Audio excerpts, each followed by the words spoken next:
है, न फारसी आता है, न अरबी आता है, न उर्दू आता है, संस्कृत और शुद्ध हिंदी भी मुझे बोलने के लिए नहीं आता है। ये तो सब आप लोगों से सीखा है।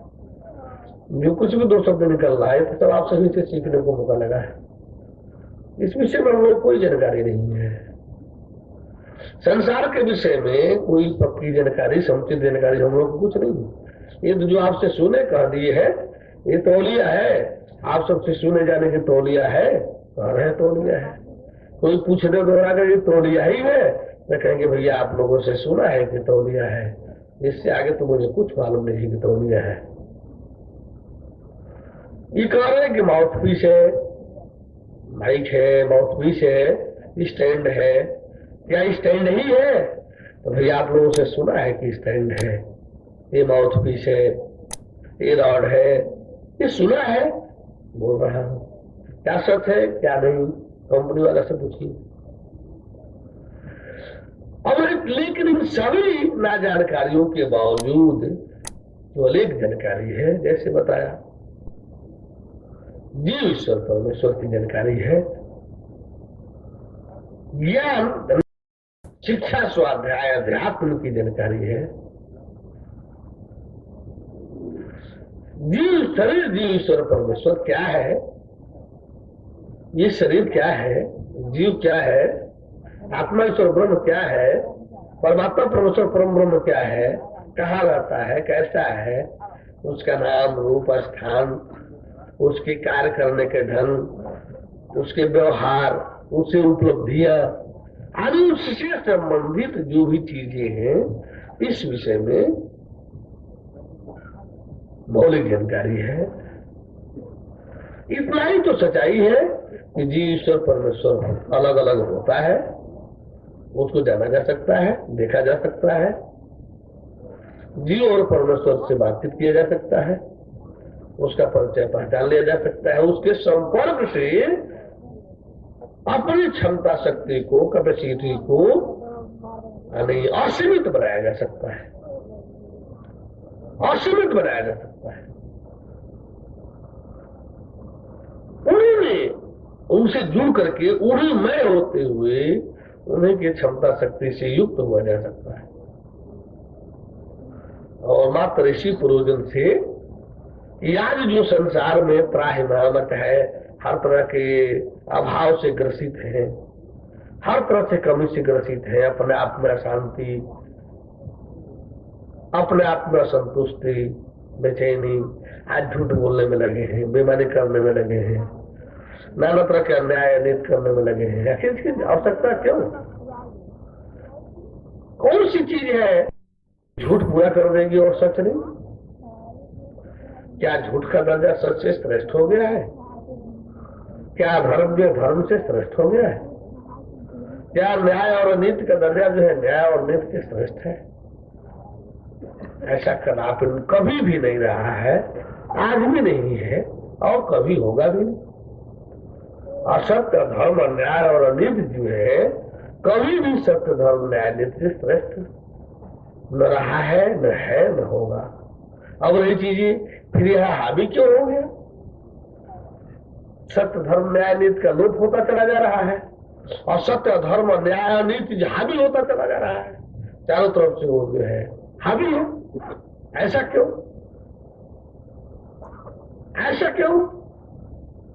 इसका कारण है, इसका कारण यह नहीं है कि सत्य धर्म जो है न्याय नीति जो है कमजोर है, सत्य धर्म न्याय नीति जो अक्षम है, सत्य धर्म न्याय नीति जो है यानी निम्न है। इसका अर्थ कदापि नहीं होगा। इसका कारण है कि सत्य धर्म न्याय नीति क्यों लुप्त होता जा रहा है और सत्य धर्म न्याय नीति जो है क्यों उसको ढकता जा रहा है, क्यों फैलता जा रहा है और क्यों समाज पर हावी होता जा रहा है। आज सभी लोग उससे ग्रसित क्यों है, सभी लोग ग्रस्त क्यों जा रहा है? इसका कारण है और समझेंगे तो सब सहज भाव से समझ में आ जाएगा। बोले प्रोफेसर की। तो इस तरह से जो है हम लोगों को हर चीजों को जानना चाहिए। पहले जानने के बाद जानने के बाद यदि आवश्यकता है तो उसको देखते हुए जानिए, परखते हुए जानिए। जानने की पूर्णता जो है देखने में, पहचानने में, परखने में, और जांच परख के पश्चात जो हर प्रकार से सच्चाई है, वास्तव में तभी उसको जानकारी की पूर्णता कहा जाएगा। यानी हर चीज को जाने, और जानने, देखने, समझने, बुझने के बाद, पहचानने के बाद तब हम अपने कदम को आगे रखें सच्चाई के अनुरूप ही, फिर तो असफलता कहीं नहीं, हर जगह सफलता सफलता रहेगी, सफलता ही सफलता चाहते रहेगी। बोले प्रभु परमेश्वर की, ये भगवान जी की मशीन है। अभी तो आप सबके लिए ट्रांजिस्टर के काम कर रही है। हो सकता है टेप लग रहा हो, ट्रांजिस्टर लग रहा हो, किसी दिन टेलीविजन के काम करने लगेगी। हालांकि टेलीविजन में नकली फोटो वगैरह आता है, यहाँ जो दर्शन होगा वो नकली नहीं होगा, असली होगा। जी सर, परमेश्वर का जो दर्शन होगा नकली नहीं होगा, असली होगा। तो इस मशीन में एक जल लेकर खड़ा है, जल का भी जो मशीन होता है ना, पंपिंग सेट वगैरह, वो भी चलता है। तो मशीन को ठंडा रखने के लिए, संतुलन बने रहने के लिए उसमें भी पानी में लगता है। यह भी एक मशीन है, कहीं गर्म न हो जाए, कहीं खिसखिस न करने लगे, कहीं आवाज आने में कोई बाधा न पड़ने लगे। इसलिए मशीन चलाने वाले लोग जो है थोड़ा देख रेख रखते हैं कि मशीन सही तरह से चलती रहे, और इसमें पानी डालते रहते हैं, और मशीन चलती रहती है, पानी डालते रहते हैं, मशीन चलती रहती है, और उस काम होते रहता है। बोले प्रभु परमेश्वर की, तो डाल करके इनको छुट्टी कर दे, भी अपना काम करें। हम शुरू किए थे कुछ आज के टॉपिक में निंदा शिकायत खंडन से, फिर उसको हम एक बार रिपीट कर दें कि हमारा खंडन हर चीजों का होगा। ऐसा कोई नहीं है और कुछ भी नहीं है जिसके विषय में खंडन न हो, लेकिन वह खंडन असत्य के सीमा तक होगा। जिस किसी में, चाहे वस्तु हो, व्यक्ति हो, या कोई महापुरुष हो, कोई व्यवस्था हो, कोई जो चीज है, यदि वह असत्य से ग्रसित है, असत्यता की सीमा तक खंडन होगा, और जो भी खंडन होगा उसका मंडन भी साक्षात होगा। यह खंडन किसी दावेश से नहीं, किसी दुर्भावना से नहीं, बल्कि विशुद्धता सद्भावना के अंतर्गत होगा। खंडन खंडन के लिए नहीं होगा, खंडन मंडन के लिए होगा। यानी हर किसी की, जो कोई जिस किसी रूप में है, जो कुछ कोई जिस किसी में, हर चीज प्रदूषित हो गई है। आज ऐसी कोई चीज नहीं है जो प्रदूषित न हो गई हो। अन्न प्रदूषित, जल प्रदूषित, वायुमंडल प्रदूषित, नदियां प्रदूषित, समुद्र प्रदूषित। यह प्रदूषण का जो भूत है सब पर हावी है। आज संत महात्माओं के भाव विचार रहन सहन प्रदूषित, आज हम लोगों के सब बात व्यवहार, ऐसा कोई चीज नहीं है जो प्रदूषण से मुक्त हो। हर चीज है प्रदूषित। एक ऐसा प्रदूषण भी जो शायद पहले हमारे बड़े लोग जो है न सुने हो, ध्वनि भी प्रदूषित होता है, पहले कोई सोचता भी नहीं होगा। लेकिन आजकल तो ध्वनि भी प्रदूषण, ध्वनि भी प्रदूषित हो गई है, ध्वनि प्रदूषण भी हो गया है।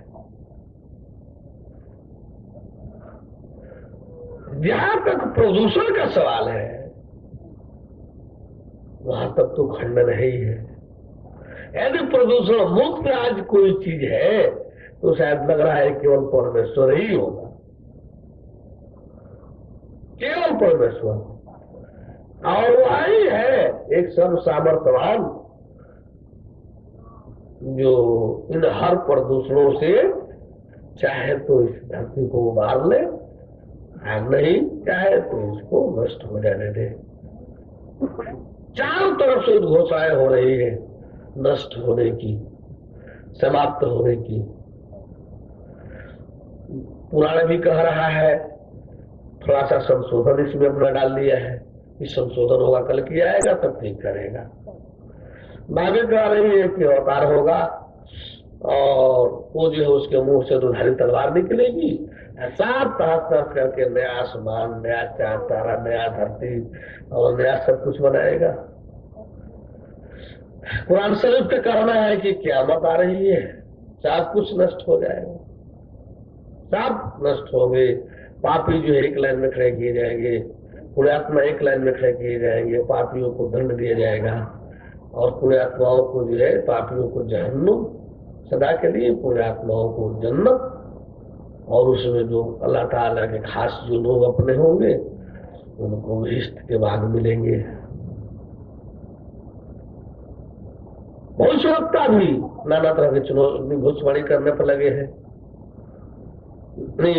देखेंगे फ्रांस का जो नास्ट्राडम है, उसने कह दिया है कि जुलाई 1999 में जो है दुनिया नष्ट हो जाएगी। ज्ञान रोग जो है वर्तमान में भविष्यवक्ता अमेरिका का है और हाल जो वैज्ञानिक है वो भी आकर के भारत में भविष्यवाणी कर गया, भविष्यवाणी किया था। यहाँ भारत में भी आकर के अपनी बातें 89 में बता गया। हाँ, मुझे नास्ट्राडम की भविष्यवाणी में भरोसा है, 10 साल में दुनिया नष्ट हो जाएगी।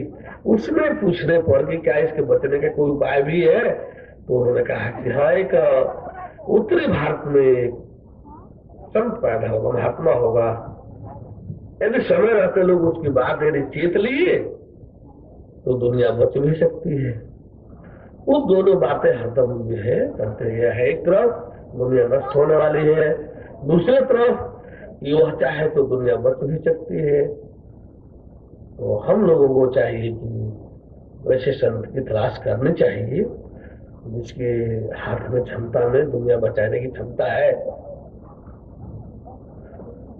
इस तरह से जो है नष्ट होने की बातें भी चारों तरफ से आ रही, ओजोन की परतें छिड़ हो रही है, ये सब लोग जान रहे हैं, वैज्ञानिक भी घोषित कर रहे हैं। तापमान पर संसार का बढ़ रहा है, पहाड़ गल रहा है, ये सब लोग पढ़ रहे हुए सुन रहे हुए। तापमान बढ़ने लगा है, बर्फ गलने लगे हैं, समुद्र का तल उठने लगा है, ये सब धरती के नष्ट होने का ही तो संकेत है। तो इस तरह से जल प्लावन की स्थिति भी और कुछ भी नाना तरह की विकृति आ सकती है। तो जहां तक सवाल ये है, हम लोगों को इसकी हर तरह की जानकारियों को हासिल करने का। नास्ट्राडम भविष्यवाणी करते करते गया है कि वर्तमान जो महापुरुष होगा वो अपने ही प्राचीन मानवीय मूल्यों की मर्यादा का रक्षा करते हुए अपने ही संत महात्माओं के संपूर्ण ग्रंथों को निष्कासित बहिष्कृत कर देगा। नहीं, एकदम उसको साफ निष्कासित कर देगा,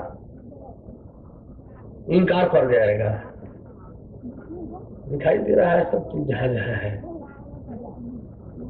आप सबको हम तो देख रहे हैं,